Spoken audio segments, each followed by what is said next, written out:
Oh, hello, darling. Welcome to Briefly Schmaltzy.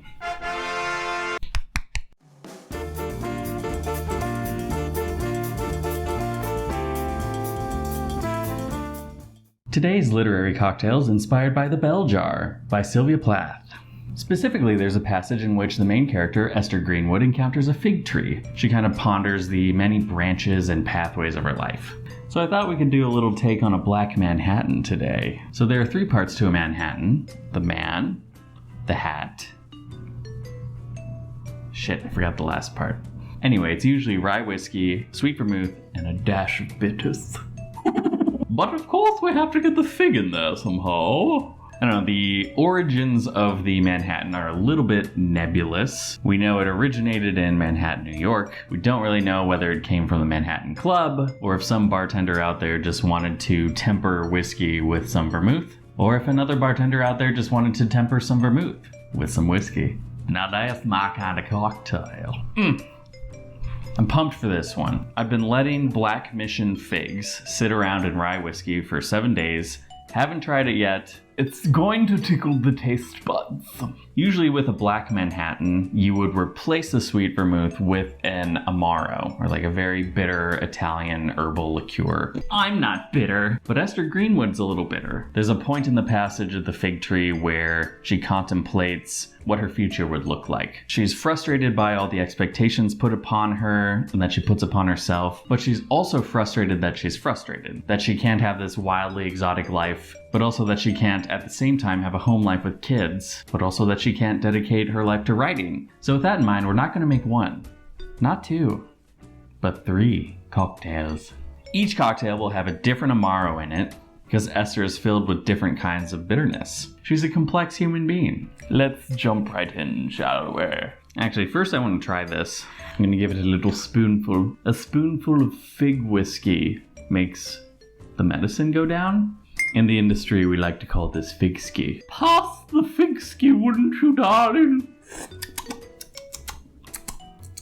Flavors. It's very figgy, dark, fruity, almost satiny, you know? But you do get a like solid base chord. So we're gonna do 2 ounces of our fig-ski. And then usually, like I mentioned, with a Manhattan, we just do 1 ounce of the sweet vermouth. But we're gonna split the difference. We're gonna do just 1/4 an ounce of sweet vermouth, because we still want that sweetness and herbal complexity.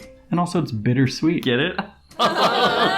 It's time for our first Amaro. So we're gonna do 3/4 ounce of this into the pot.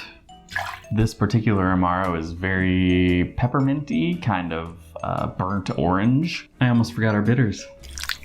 Just a couple dashes of these. Don't tell anyone, but I do add a little bit of salt to my Manhattans. It's a family secret. I made a salt solution, so it's just salt and water mixed together. I don't like the granules in my teeth. Next, we need to stir to add. Okay, now we're gonna give that a nice stir.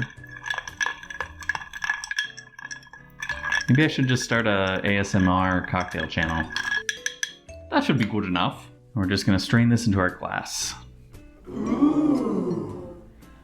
Super rich in color, dark, brooding. We're gonna garnish with just a little bit of our whiskey-soaked figs. These puppies have been saturated for 7 straight days. Okay, now we do this 2 more times. The second Amaro we're gonna use is a little bit less aggressive, very rhubarb forward, so it might complement the figs very well.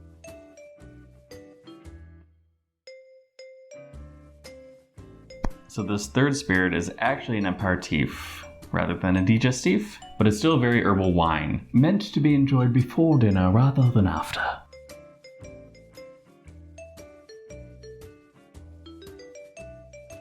Alright, there you have it. I chose a Manhattan because it's a very classic cocktail. During Plath's time, I have a feeling it was a bit more waspy. Darling, do bring over the Manhattans. But again, the Black Manhattan brings out more of the like dark and stormy, brooding. Okay, so let's see what's behind door number 1.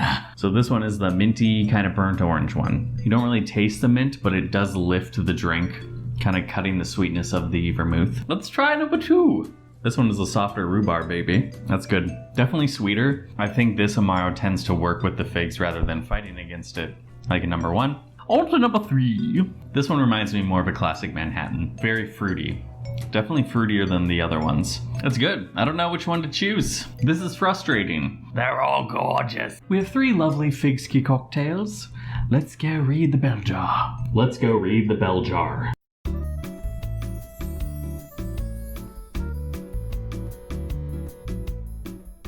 First, a little toast to Sylvia Plath.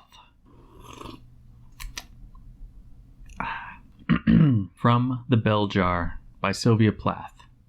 I saw my life branching out before me, like the green fig tree in the story. From the tip of every branch, like a fat purple fig, a wonderful future beckoned and winked. One fig was a husband and a happy home and children, and another fig was a famous poet, and another fig was a brilliant professor, and another fig was E.G., the amazing editor, and another fig was Europe and Africa and South America, and another fig was Constantine and Socrates and Attila, and a pack of other lovers with queer names and offbeat professions. And another fig was an Olympic lady crew champion, and beyond and above these figs were many more figs I couldn't quite make out. I saw myself sitting in the crotch of this fig tree, starving to death, just because I couldn't make up my mind which of the figs I would choose. I wanted each and every one of them, but choosing one meant losing all the rest. And as I sat there, unable to decide, the figs began to wrinkle and go black, and one by one, they plopped to the ground at my feet. Cheers.